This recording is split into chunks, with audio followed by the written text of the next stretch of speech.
자, 좋습니다. 오늘은 보물찾기라는 제목을 가지고요. 보물, 내 삶에 있어서 가장 소중한 것, 내 삶에 있어서의 우선순위를 한번 점검해보는 그러한 시간들을 갖기를 원합니다. 보물, 사람들에게는 저마다 보물이 있습니다. 가치 있다 생각하는 것, 무조건 뭐 반짝반짝 빛나는 것만 보물이 아니라는 거죠. 그렇죠? 누구에겐가는 막 그 핸드폰이 굉장한 보물일 수 있고, 누군가에게는 진짜 임영웅 오빠가 엄청난 보물일 수 있고, 그죠? 누군가에게는요, 내가 그 공부하는 나의 그 소중한 그 뭐 학습의 장소 뭐 이런 게 될 수도 있고, 그녀와 뭐 이렇게 핫초코를 마셨던 그 장소, 뭐 이 다양한 여러 가지, 그죠? 내가 가치를 어디에 두냐에 따라서 진짜 보물이라는 것은 사람마다 다를 수 있다. 문제는 내가 어디에 가치를 두느냐. 저희 선율이가요 5살 때요 설날이 돼가지고 이렇게 친척 집에 가면은요 설날을 굉장히 싫어했습니다. 왜냐하면 이 아이는 한복 입는 것 자체를 굉장히 싫어했어요. 5살까지만 해도 막 울어요. 싫어, 한복 싫어, 나 이거 안 입을 거야. 막 엄마랑 막 아빠랑 그래도 절 한 번만 하자 해서 억지로 입혀가지고 데리고 가요. 막 입이 퉁퉁 나와서, 더군다나 선율이가 5살까지만 해도 부끄러움이 굉장히 많았어요. 이렇게 친척들이 10명이 쫙 앉아서 얘만 이렇게 막 선율이 이러고 있으면 바로 또 울어요. 으앙 하고는 저를 붙잡고 업어라 목을 조르고 막 세배 한 번만 하자 그러면은 지옥이에요. 지옥. 무슨 그렇게 슬픈 설날이 없어요. 그래서 억지로 이렇게 세배를 합니다. 막 이렇게 뭐 세배를 그냥 머리만 쿵 받고 와요. 그럼에도 불구하고 어른들이 아이고 예쁘다 이러면서 또 막 돈을 주죠. 그죠? 저희 큰할머니 같은 경우는 5만 원짜리를 주셨어요. 순간 엄마가 나이스 모르고 있는데, 선율이는 막 입이 툭 나와가지고 그걸 받자마자 한 손으로 되게 성의 없이 받아서 저한테 휙 던지고 가는 거예요. 저야 좋죠. 그런데 선율이는 그 5만 원이 뭔지 모르니까 휙 던져버리는 거예요. 그랬던 선율이가 점점 사회생활을 하기 시작하고 좋은 것들을 알아가기 시작하는데, 이 아이에게 새로운 가치 한 가지가 생겨납니다. 바로 미미 인형과 바비 인형이었습니다. 구체관절 인형이라고 하죠. 그 인형들이 좋아지기 시작하면서 엄마 이 인형은 어떻게 구할 수 있어? 돈 주고 사야지. 네가 그때 거저버린 그 5만 원짜리로 구체관절 인형 5개는 살 수 있었어. 갑자기 아이의 시선이 번뜩 그거였구나. 그러면서요 올해는 좀 달랐습니다. 2020년 설날에는 갑자기 한복을 찾기에 이릅니다. 선율이가. 그러고 나서는요 한복을 스스로 입기에 이릅니다. 이렇게 막 자기가 입고 엄마 가자. 뭔가 이렇게 엄마 가자. 친척 집에 갔어요. 그 부끄럼쟁이가요 막 부끄럽다 이러면서도요 뭔가 결연하게 발을 내디뎌서요 어른들을 직접 찾아가서 세배를 하기에 이릅니다. 그러니까 새해 복 많이 받았대요. 새해 복 많이 받았대요. 쳐다보지도 않아요. 심지어 전을 붙이고 있는 할머니 엉덩이를 보고 막 세배를 하고 새해 복 많이 받았대요. 그러고 나서는 이제 그 들어오는 돈을요 저도 몰랐는데 복주머니도 하나 챙겨갔더라고요. 거기에다 이걸 하나하나 차곡차곡 모으더니요 16만 원인가 모아가지고 왔어요. 그러고는 지가 원하는 구체관절 인형을 2개를 엄마한테 사달라고 그러더라고요. 그래서 사줬어요. 그리고 나머지는 엄마한테 줬어요. 그러고 나서 엄마 맡겨주는 거야. 나중에 다시 사줘라고 그러더라고요. 근데 저는 그 약속을 잃었어요. 몰라요. 어떻게 될지 몰라요. 어쨌거나요. 그 태도를 보면서 느낀 게 뭐냐면은요.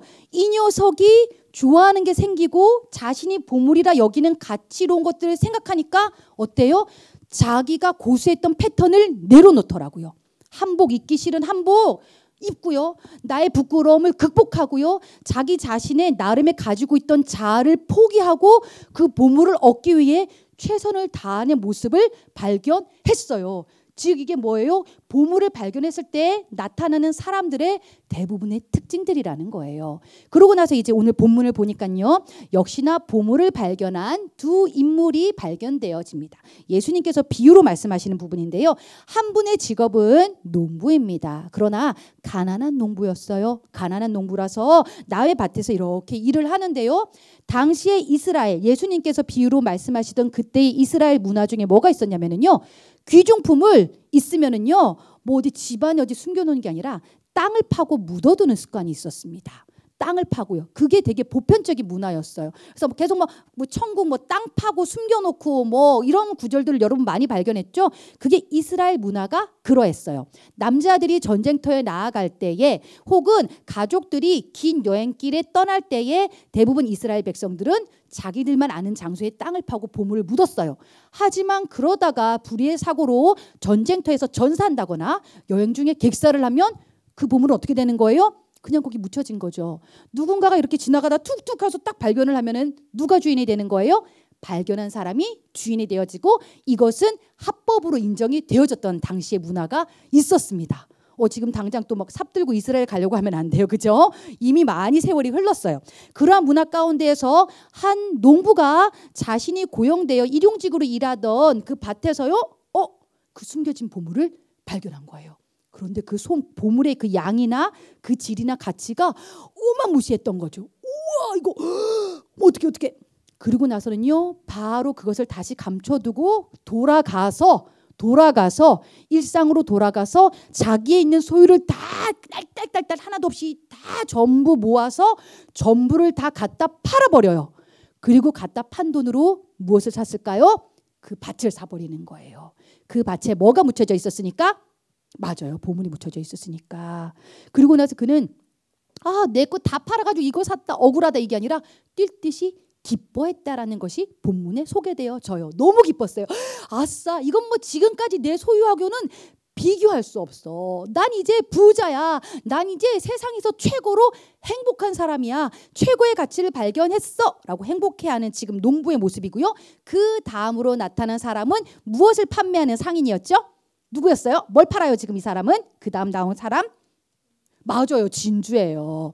진주를 이 사람은 한평생 My precious 진주만 발견하는 사람이에요. 더 좋은 진주, 더 좋은 진주. 그 당시 진주는 지금 우리나라에서 생각하는 그 진주와는 비교했을 정도로 진주의 가치를 높이 샀던 시대였어요.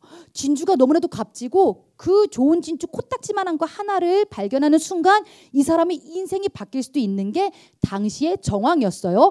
그러다 보니까 이 진주 상인은 평생토록 질 좋은 아주 최상품의 진주만을 막 발견하려고 길을 쓰고 찾으러 다니는데 어느 날 살다가 그렇게 값진 진주를 처음 본 것이죠. 그러자마자 이 사람도 역시나 어때요? 가서 일상으로 가서 자신이 가지고 있는 모든 소유를 다 갖다 팔아서 그 진주를 사기에 이르는 것입니다. 뭐 집이고 밭이고 차고 뭐고 다 팔아버리겠죠. 왜 이러는 걸까요? 그 진주의 가치를 알았기 때문이에요. 이 이야기를 하면서요 주님께서 말씀하십니다. 얘들아 이렇게까지 했던 이 보물이 이 진주가 상징하는 게 뭔지 아니? 44절 첫 구절이죠. 바로 두 글자 무엇입니까 여러분? 맞습니다. 천국이래요. 천국 때문에 이 정도로 자기 모든 소유를 다 팔아서 기뻐하면서 돌아왔다라는 거예요. 오늘의 이야기, 보물에 관한 이야기, 도대체 우리에게 주님께서는 뭘 말씀하고 싶으신 것일까? 여러분, 예수님은요, 이 천국에 대해서 말씀하시면서요, 우리에게 너희들 오해는 안 했으면 좋겠어. 천국 죽어서만 가는 게 아니야 라고 알려주시는 것입니다. 마태복음 4장 18절 예수님의 공생의 초기에 말씀하셨던 게 있죠. 회개하라. 뭐가 가까웠느니라? 천국이 가까웠느니라. 즉 죽어서가 아니야. 이 땅에서도 너희는 천국 하나님 나라를 누릴 수 있어 라는 걸 지금 말씀하고 계시는 건데요. 즉 우리는요 이 천국을 만날 수 있다라는 겁니다. 이 땅에서요. 지금 이 순간에서도 이 예배 시간에도요 여러분은 천국을 맛볼 수 있다라는 거예요. 이러한 천국에 대한 사람들의 반응은 딱 두 가지로 나뉠 수가 있겠죠. 천국의 가치를 아는 자와 천국의 가치를 모르는 자입니다. 여러분이 이 이야기를 들으면서 왜 이렇게까지 해야 해? 라고 한다면은 나는 아직 천국의 가치를 모르는 사람일 테고요. 나도 진짜 그 천국 만나보고 싶어. 지금 목사님이 지금 저렇게 말씀하시는 거 보니까 이 예배 시간에 이 설교 시간에 천국 맛보고 가야겠다. 똑같은 15분 20분이라 할때로 누군가는 천국을 만나서 행복한 반면 누군가는 졸다 가요. 이 시간이 나는 침대에 있던 시간이었거든. 목사님 비대면에서 되면 되니까 너무 피곤해요. 빨리 끝내주세요. 할 수도 있을 거예요. 누군가에게는 천국을 맛보는 시간, 누군가는 여전히 천국을 모르는 시간. 그다음에 물어보겠죠. 목사님 그 천국 어떻게 경험합니까? 그 천국 어떻게 만날 수 있나요? 근데 아까도 목사님이 9절 가운데 여러분에게 소개를 해줬어요. 회개하라, 천국이 가까웠느니라. 즉 뭐예요? 내 삶 속에 온전한 회개, 삶 속에서 돌이키는 일들이 일어나면 그 천국을 경험할 수가 있어요. 그런데 우리가 천국을 경험하지 못하는 이유가 뭡니까? 돌이켜본 경험이 없기 때문이에요. 역시나 죄 가운데로 부지런히 성실하게 잘 살아가고 있기 때문에 천국을 경험할 수가 없는 거예요. 내 감정, 내 중심, 내 욕심, 내 기질, 내가 하고 싶은 거, 내 자존심, 그거를 집요하게 붙잡고 돌아서는 일이라고는, 회개라고는 일도 안 해본 친구는요, 천국을 경험할 수가 없어요. 하지만 눈물 흘려 회개해봤다, 돌이키려 애써봤다, 내 삶 가운데 그래도 몸부림쳐봤다 하는 친구는요, 이 천국의 맛을 알아요. 알아요. 어제 성경 공부하면서도 비슷한 얘기가 나왔었는데 보니까요, 이 천국을 맛본 친구들이 그래도 우리 공동체 안에 덜어 있더라고요. 바라기는요, 이 예배 안에서도 그 천국을 맛봤으면 좋겠어요. 한 고3 친구가 인기도 참 많아요. 가진 달란트도 참 많아요. 근데 그 친구가 그런 얘기 하더라고요. 목사님, 하나님 떠나서는요 다 힘들어요. 저는 무조건 하나님이어야 되더라고요. 이 자리에 있어요. 그 친구 고백 들으면서 느꼈어요. 아는구나. 천국 맛을 아는구나. 그래서 그 친구는 수능 끝나면은 맨날 수련회 하면 안 되겠냐요. 근데 그건 어려울 것 같아. 그치? 고3이는 그러고 빨리 청년부 빨리 가버려 이제. 이제 가야지. 이러면 또 서운하려나요? 그런데 그건 어때요? 그 정도로 고백이 나온다라는 거는요, 내가 천국의 맛을 안다라는 거예요. 그렇죠? 어떤 친구도 그래요. 목사님 성경 공부 안 하니까 죽을 것 같아요. 욕 너무 잘해요. 저 또 죄 지었어요. 성경 공부 빨리 해주세요. 심지어는 이 어려운 상황 가운데에서 성경 공부 대면으로 한다고 아싸 하는 친구가 있어요. 오히려 목사님은 겁이 나는데, 야, 우리 친구들 위험하면 어떡하지? 우리 안에 혹여라도 또 이게 힘들면 어떡하지? 그런데 그 친구들이 고백하는 그 근거가 뭐예요? 그 맛을 아는 거예요. 기도할 때 내가 살아났어. 하나님 만났을 때 내가 살아났어. 내가 말씀 들을 때에 졸리고 힘들었더라도 내 삶에 깨달음이 있었어. 목사님 말씀 들었을 때 아팠지만 그래도 내 삶 가운데에 생명이 있었어. 그리고 교회 와서 힘들고 어려워도 부딪히면서 공동체 안에서 내가 하나님 사랑을 느꼈어. 나는 그 맛을 아는 사람이야. 아는 사람이야. 교사로 헌신하고 봉사하는 거 힘들죠, 선생님들. 그럼에도 불구하고 우리가 이 자리를 떠날 수 없는 이유가 뭐예요? 그 맛을 알기 때문이에요. 맨날 앉아서 졸고 저 녀석이 인간 될까 하던 녀석이 하나님 만나서요, 보니까요 회복되어져요. 알고 봤더니 그 아이 안에 엄청난 큰 아픔이 있었는데 사랑해주고 기도해주니까 변하는 거야. 그 현장이 하나님 나란 거예요. 그래서 이 맛을 알아버리니까, 이 가치를 알아버리니까 여기에 내가 올인하게 되어지더라. 천국의 가치를 아는 사람, 천국의 맛을 아는 사람의 특징이에요. 여러분 경험해 봤나요? 그 맛 알아요? 그 가치를 알아요? 모른다면은요, 그래도 알고 싶길 원한다면은요, 이 자리에 우리가 다시 한번 하나님 앞에 간절히 회개함으로 나아가는 결단이 있기를 원해요. 아멘? 다시 한번 회복하는 시간이 되어졌으면 좋겠고요. 그렇다면 이렇게 행복의 이런 어떤 천국의 가치를 아는 사람의 두 가지 특징이 무엇이었냐? 첫 번째로 기뻐하더라는 거예요. 그 보물을 발견한 순간, 천국의 가치를 발견한 순간 이 사람은요 기뻐해요. 힘들고 어렵고 낙심되는 상황이요, 이 사람을 흔들지 못하더라. 이 사람 안에 있는 기쁨을 빼앗지 못하더라. 물론 힘들고 어려운 상황 오면은 처음에는 낙심해요. 이건 모든 사람이 다 그래요. 힘들죠. 그런데요, 이 천국을 맛본 사람, 천국이 보물인 사람은요, 그 다음 2단계, 3단계, 4단계가 달라요. 처음에는 똑같이 낙심할 수 있지만 묵상해요. 하나님 찾아요. 하나님께 간구해요. 그러다 보면은 이 상황이요 감사로 바뀌어요. 다시 기뻐할 수 있게 돼요. 다시 소망을 갖게 돼요. 다시 일어서게 되는 거예요. 내 생각과 내 가치와 내 계획을 부여잡고 있는 사람은요 절망밖에 나오지 않아요. 내가 보이면은 낙심밖에 나오지 않아요. 우울함밖에 떨어지지 않아요. 그 빈자리 채우려고 끊임없이 시간 가운데에 인간적인 걸로 가득 채우려고 하지 않아요. 인간적인 걸 가득 채우려고만 해요, 그 사람들은. 그죠? 근데 반면에 하나님이 전부고 하나님이 소망인 친구는요, 뭐 하려고 하지 않아요. 힘 빼고 그냥 하나님만 즐거워하면 돼요. 감사하다 보면, 기대하다 보면 필요한 사람 만나게 하시고 필요한 여정 걸어가게 하시고 내 삶 가운데 천국이 경험돼요? 저요. 여러분, 지금 여러분 마음은 소망과 기쁨이에요? 여전히 낙심과 막막함과 불편함과 우울함이에요. 그 마음에 대해서 구별하셨으면 좋겠어요.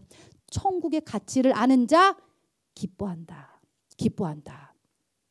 목사님 어머님이요, 여러분. 지금으로부터 거의 한 25년 전인가 26년 전에 제 동생이 태어났을 때 태어나자마자 미숙과 망막증으로 앞을 볼 수 없었다 그랬죠. 그래가지고요. 바로 원래 태어나면 어머니들이 몸조리라는 걸 해요. 뜨끈뜨끈하게 이렇게 조금 뜨거운 데 있으셔야 되고요. 찬물도 마시면 안 되고 미역국도 진짜 거의 한 50일 이상은 먹어줘야 돼요. 더군다나 저희 어머니가 제 동생을 출산했을 때 나이가 45이었어요. 지금의 목사님보다 연세가 더 많으셨어요. 연세가 많으시니까 훨씬 더 보호받으셔야 되고 푹 쉬셨어야 되는데 저희 이삭이 태어난 지 2주 만에 이 아이가 시신경이 자라지 않고 수술을 받아야 된다라는 이유로 당신도 쉬셔야 되는데 아직 회복되지 않은 몸으로 그 아이를 들쳐 업고 서울로 상경하시게 이릅니다. 강원도 강릉에서. 강원도 강릉 시골에서요. 한 번도 벗어나셔 본 적 없으신 어르신이에요. 서울을 가보신 적이 없는 분이 그 아이 살려야 된다는 그 모성의 하나로 저는 그때 고3이었어요. 목사님은 고3이어가지고 가만히 혼자 고3 생활을 벌이고 있었고 아버지는 돈 벌러 가셔야지 병원비 되려면 어머니 혼자 아무도 없이 태어나서 저희 어머니 처음으로 서울에 그 핏덩이 안고 본인도 아프신 몸으로 올라왔는데 전철을 처음 타보시는 거예요. 여러분 전철 잘 타나요? 이게 시골에서 올라온 사람들에게는 에스컬레이터도 무섭고요. 전철도 무서워요. 그리고 복잡한 이 강남역에서 그 고속버스 터미널역에서 전철 타기란 여간 힘든 게 아니에요. 목사님도 지금도 헷갈리는데요.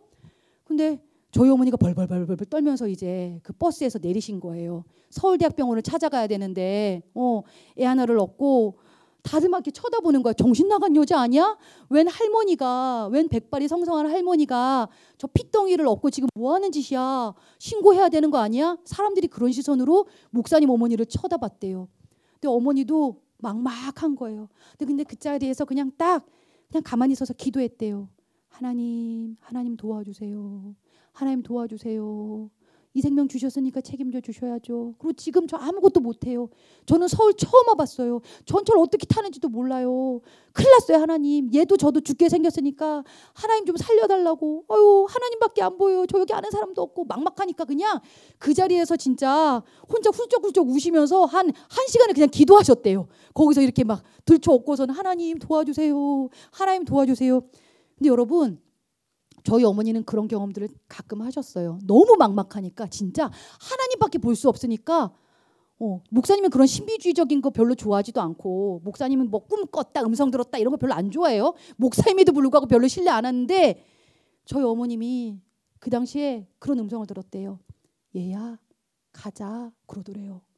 얘야 가자 이리 와 그러는데 눈앞에 다른 뭔가 형상이 있는데 선명하긴 보이지 않는데 맨발로 누군가가 이리 와 얘야 그러더래요.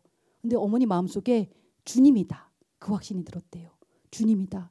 그래서 그냥 그 발만 보고 쫓아갔대요. 그 발만 보고 뭔지 모르고 그냥 막 전철 타고 그 발만 보고 막 여기 갔다가 저기 갔다 했는데 서울대학병원에 무사히 도착을 하셨다라는 거예요.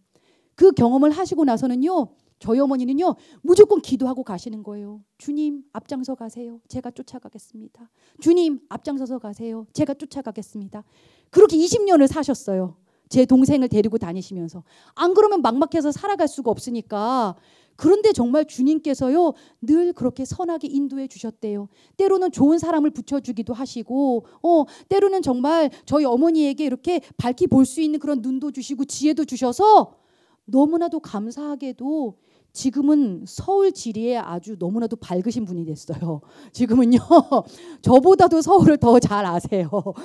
서울의 웬만한 곳은 저희 어머니 여기서 이렇게 가면 된다? 이렇게 가면 된다? 그리고 목사님이 말씀드렸죠. 저희 어머니가 저희 가족력이 다 눈이 안 좋은데 제 동생 그 눈을 가지고 20년을 눈 아픈 사람들 위해서 중보기도 하셨더니 본인 시력이 좋아지셨어요. 그게 진짜 너무나도 웃겨서요. 그래서 지금은 안경을 벗고 핸드폰으로 인터넷을 너무 잘하세요. 심지어 지금 이 예배 지금 인터넷으로 보고 계실 거예요. 저희 어머니가 저희 유튜브 채널 구독하시고 폴더별로 다 정리해 놓으셨더라고요. 그 작은 핸드폰을 다 이렇게 보실 정도로 하나님께서 그런 은혜를 주셨어요. 어떻게 그게 가능했을까? 야, 아유, 나는 그 맛을 안다. 저희 어머니가 그래요. 하나님만 바라보면은 괜찮다니까. 네가 네 생각으로 고민해서 그래. 네가 자꾸 계산해서 그런 거야. 사람 보지 말고 하나님 봐. 눈 딱 떴을 때 하나님이셔야 됩니다. 이러고 여러분 가나요? 내 생각부터 내 머리부터 굴리죠. 진짜 막막하면 하나님이 보여져요. 진짜 갈 길이 없으면 하나님이 보여지는데 우리가 가진 것이 너무 많으니까 그 천국이 보여지지 않는 거예요. 우리에게 너무 많은 보물이 이미 들어와 버렸어요. 근데 진짜 주님이 보물이신 사람은요, 주님이 보여줘요. 그 맛을 알아요. 기뻐요. 슬픔이 아니라 그 여정 갔다 와서 어머니가 뭐라 그러시게요? 감사하다 얘야. 미영아, 엄마 너무 감사해. 너무 감사해. 너무 감사해. 목사님 동생이 지금 25인가 됐는데 이번에 11월 달에 임용고시 치릅니다. 임용고시. 선생님 되려고요. 그죠 여러분? 대단하죠? 저희 집안에서 가장 미래가 보장된 친구예요. 정말 얼마나 하나님께서 차근차근 그 여정들을 인도해 주시는지 몰라요. 감사하다 얘야. 나는 요즘 입을 뒤집어 써도 웃음이 나와. 어떻게 안 못 보는 죄를 저렇게까지 인도해 가시냐? 저거 하나님 아니시면 저렇게 못하는 거요. 11조도 내요. 제 동생이요. 사회복지관에서 점자를 가르쳐주고 있더라고요. 중도 실명된 자들 향해서 완전 전맹인 이 친구가 빚도 구분 못한 이 친구가 가르쳐주고 있대요. 가르쳐주는 인생을 살면서요. 11조도 내고 심지어 또 굿네이버스로 누굴 도와주고 있대요. 제 동생이요. 여러분 이게 말이 됩니까? 지가 도움받아야 할 대상인데 누군가를 오히려 도와주고 있대요. 천국의 맛을 알고 천국의 가치를 아는 자는요. 감사하더라고요. 누나 난 참 감사하다.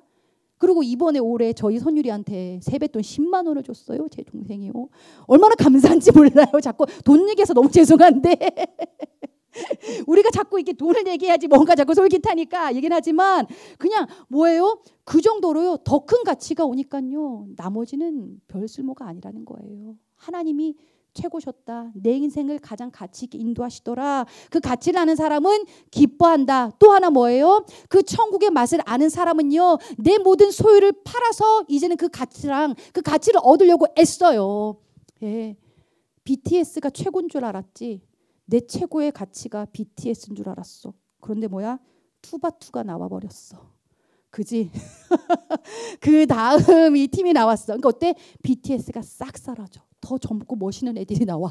더 큰 가치가 나타나면은요. 더 최고의 가치가 나타나면은요. 이전의 가치는 생각나지 않아요. 그렇죠? 지금 주위가 막 극공했어요. 그렇죠? 막 이렇게 격공했어요. 맞아요. 그것처럼은요. 우리 하나님이 최고의 가치를 안다면은요. 내가 그렇게 부여잡고 있던 내 그 모든 가치가 내가 왜 그랬나 싶어진다라는 거예요. 여러분. 하나님을 안다면 내가 하나님을 발견했다면 굳이 그렇게까지 그 쓸데없는 가치에 목매달지 않았을 텐데 그래서 이제 같이 딜이 일어나는 거예요. 내려놓고 우리 한 자매가 임영웅 콘서트가 일산 킨텍스에서 열리는 게 지금 기도 제목인 자매가 있어요. 그런데 목사님도 한번 알아봤거든요. 그 콘서트에 가려면 얼마나 필요할까? 그리고 거기 콘서트에 가려면 그 무슨 임영웅도 그게 무슨 봉을 흔들어야 되더라고요. 그죠? 뭐 이렇게 LED 봉, 아크릴 뭐 이렇게 집어넣고 그래서 보니까 그 제일 좋은 자리 플러스 그 봉까지 하면 대략 비용이 18만 원 정도가 들어가게 되어져요. 근데 중학생에게 있어서 지금 18만 원이라는 돈은 굉장히 얻기가 어려운 돈이에요. 목사님한테도 큰 돈이에요. 그럼 어떻게 해야 될까요? 내가 그곳에 가고 싶다면은요, 내 소중한 무언가를 당근에 내놔야겠죠. 그렇죠? 지금 내가 소중히 여기던 그 어떤 거를 당근에서 요즘 중고딩이들도 당근을 많이 하더라고요. 그죠? 그런 것처럼요. 내가 지금까지는 소중히 여겼던 그 모든 가치들이 더 큰 가치가 찾아오면 팔아야 되는 거예요. 내다 파는 거예요. 하지만 그게 너무 행복해요. 그 큰 가치가 너무나도 컸기 때문에 그 다음의 가치를 내가 내려놓을 수 있게 돼요. 목사님 바라기는요. 여러분이 그 최고의 가치인 천국을 발견할 수 있었으면 좋겠어요. 그리고 이 자리까지 왔잖아요. 그죠? 이 자리 온 것도 천국 발견하려고 여러분이 어떤 여러분 안에 있는 편안함, 안일함, 여러분의 안식들을 내려놓고 온 거잖아요. 그러면서 우리 안에 있는 보물들을 한번 좀 점검해 봤으면 좋겠어요. A.W. 토저 목사님이라는 분이 있어요. 이 목사님이 책을 썼는데 나는 진짜인가 가짜인가 라는 책을 쓰셨어요. 거기서요. 내 마음의 자가진단법이 나와요. 내 마음 세상에 있나? 내 마음 하나님께 있나? 거기에 대해서 7가지 질문을 던지고 있는데요. 목사님이 지금 질문 한번 던져볼게요. 여러분 소리는 내지 말고 마음속으로 답해보세요. 첫째, 내가 가장 원하는 것은 무엇인가? 좋은 대학 가는 거? 맛있는 거 먹는 거? 그 친구랑 만나는 거? 돈을 많이 벌어서 부자 돼서 우리 엄마 좋은 거 해주는 거? 아니면 그냥 딴 거 다 집어치우고 맨날 교회에서 살았으면 좋겠다 뭐 이런 생각? 여러 가지 등등. 둘째, 내가 가장 많이 생각하는 것은 무엇인가? 지금 고3들은 오직 시험 보는 거겠죠? 그렇죠? 굉장히 많이 지금 고민이 되죠? 셋째, 나는 내 돈을 어떻게 쓰는가? 물어봤더니 우리 친구들은 먹는 데 많이 쓰고 있다고 그러더라고요. 네, 그래요. 내 돈을 어떻게 쓰고 있는가? 넷째, 나는 내 여가를 어떻게 보내는가? 시간이 주어질 때 여러분 지금 뭐 하고 계세요? 여가를 어떻게 보내는가? 다섯째, 나는 어떤 사람들과 어울리는가? 보면 되게 비슷한 사람들하고 어울리더라고요. 이상하게 공부 잘하는 친구들은 또 그렇게 어울려서 놀고, 또 이렇게 뭔가 잘 노는 친구들은 또 그렇게 잘 놀고, 또 뭔가 되게 열정 있는 친구들은 또 그렇게 또 잘 모여서 하고, 연예인 좋아하는 친구들은 또 그렇게 또 잘 모여요. 이상하게 그래요. 그죠? 어머 뭐지? 이상해. 나는 어떤 사람들과 어울리는가? 떠올려줬어요. 그리고 여섯째, 나는 누구를 존경하고 어떤 것에 열광하는가? 존경하는 사람이 있어요? 열광하는 거 있어요? 목사님은 봤더니 교회 안에 목사님이 존경하는 분들이 좀 여러 계세요. 지도자분도 계시지만 평신도 분 중에서도 목사님은 저희 교회 안에 존경하는 분들이 몇 분 계세요. 어떤 것에 열광하는가? 일곱째, 나는 무엇을 보고 웃는가? 여러분이 주로 웃게 되는 그 대상은 뭐예요? 와! 막 하면서 깔깔깔 웃게 되죠. 이야, 임영웅이다 깔깔깔깔. 와, 투바투다 깔깔깔깔 막 그죠? 와, 강아지다. 와, 애기다. 그죠? 아싸, 돈 5만 원. 아싸, 깔깔깔. 뭐 여러 가지 그죠? 내가 주로 웃게 되어지는 것은 무엇인가? 이 7가지예요. 이 7가지에 대한 답변들을 생각해 본다면은요. 내 마음이 어디에 있는지, 내 마음의 보물이 무엇인지를 한번 점검해 볼 수 있다. 자가 진단법이에요. 어떠십니까? 이제 말씀을 정리하고자 합니다. 보물 찾기. 많은 보물들이 있습니다. 목사님은 여러분에게 무조건 천국이 보물이니까 니네 다 그 천국 가져라 라고 얘기하면 참 좋겠지만 강요할 수가 없습니다. 이 또한도 하나님이 주셔야만 하고 여러분이 또 구해야만 받을 수 있는 것들이기에 여러분의 그 선택을 존중하고 또한 여러분에게 거기에 대해서 시간들을 내어 드립니다. 바라기는요, 내 힘으로 원한다고 또 그게 되지도 않아요. 그러기에 하나님 맛보고 싶어요. 정직함으로 나아가는 겁니다. 그 과정 가운데는요, 돌아섬이 있어야 돼요. 회개 작업이 먼저는 수반되어져야 하고요. 그리고 주님 앞에 나아갔을 때에 내 가진 전부를 내려놓을 수 있을 정도의 믿음을 달라고 구해야만 돼요. 그러나 그 이전에 바라기는요, 천국 좀 맛보고 싶다 소원하셨으면 좋겠어요. 지옥 같은 내 인생, 맨날 우울하고 고단한 내 인생, 짜증과 불평만 일어나는 내 인생, 앞이 안 보이는 내 인생에 대해서 내려놓고 왜 그래야 돼? 그러지 마. 선물 받으셨으면 좋겠어요. 천국을 회개하라. 천국이 가까웠느니라. 다 줄 거야. 주님은 약속하셨거든요. 다 줄 거야. 그런데 우리가 구하질 않아요. 받을 생각도 안 해요. 받으면 부담스러울까 봐 가지도 않아요. 지금 문제는요. 그런데 맛보면 알게 돼. 너무너무 이게 가치로운 것이야. 지금까지 내가 누려왔던 거는 비교도 할 수 없다. 엄청난 위로를 받는다. 엄청난 내 삶 가운데에 이게 진짜 가치관이 바뀌니까 이렇게 행복할 수 있었나? 이렇게 기쁠 수 있었나? 힘들어도 좋다. 야, 이게 되게 좋은 거였구나. 이게 굉장히 유익한 거였구나. 내가 이렇게 살릴 수 있는 사람이었구나. 내가 이렇게 가치 있는 사람이었구나. 우리를 힘들게 하는 게 뭐예요? 코로나 시대에서 더욱더 나 되게 쓸모없었네 라는 거죠. 되게 쓸모없다.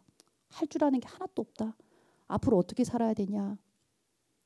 이건 세상이 주는 마음이에요. 아니, 너 가치 있어. 너 분명히 할 일 있어. 그 사명 발견해. 내가 너를 쓸 거야. 이 귀한 녀석아, 이 존귀한 녀석아, 너 얼마나 사랑스럽고 멋진지 아니? 그 천국을 누려. 우리가 귀하다, 사랑스럽다, 우리를 그렇게 격려해 주시는 그 하나님의 놀라운 하나님 나라에 그 입성을 하지 못하고 들어가지 못하고 오늘도 우울해하고 좌절하고 죽을 생각하고 있고 이러한 친구들, 바라기는 천국을 소망하십시오. 천국을 선물로 누리십시오. 그런 우리들이 되어지기를 주님의 이름으로 축복합니다. 이 시간 기도하시겠습니다, 여러분.